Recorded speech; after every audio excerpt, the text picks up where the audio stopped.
विठ्ठल मंदिरातील तळघरात सापडल्या प्राचीन मूर्ती. विष्णू व महिषासूर मर्दिनीची मूर्ती 16व्या शतकातील असण्याची शक्यता. लाखो भक्तांचे श्रद्धास्थान असलेल्या पंढरपुरातील विठ्ठल मंदिरात आढळलेल्या तळघरात काही प्राचीन मूर्ती आणि इतर अवशेष सापडले आहेत. यात विष्णू व महिषासूर मर्दिनीच्या मूर्तीचा समावेश आहे. या मूर्ती 16व्या शतकातील असण्याचा अंदाज वर्तवला जात आहे. पुरातत्व विभागाच्या माहितीनुसार तळघरात सापडलेल्या मूर्तीत महिषासूर मर्दिनी व विष्णू मूर्तीचा समावेश आहे. याशिवाय पादुका, काचेच्या बांगड्या आणि काही नाणीही या तळघरात सापडली आहेत. तळघरात सापडलेल्या मूर्तींचे फोटो पहा. दगड काढताना आढळले. खचलेला दगड काढताना हे तळघर निदर्शनास आणले. पुरातत्व विभागाच्या वतीने याची तपासणी करण्यात आली. सध्या मंदिर परिसरात जीर्णोद्धाराचे काम सुरू आहे. या कामामुळे काही महिन्यांपासून विठ्ठल मूर्तींचे केवळ मुखदर्शन सुरू होते. मात्र आता गाभाऱ्याचे काम पूर्ण झाले आहे. याच दरम्यान हे तळघर आढळून आले.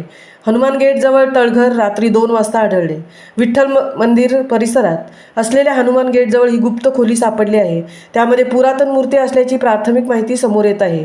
काल रात्री 2 वाजता ही गुप्त खोली आढळून आली आहे. मंदिर समितीसह अध्यक्ष औसेकर आणि पुरातत्व विभागाच्या टीमने याची पाहणी केली. मुंबईसाठी सीताराम कळंबे, पंढरपूर.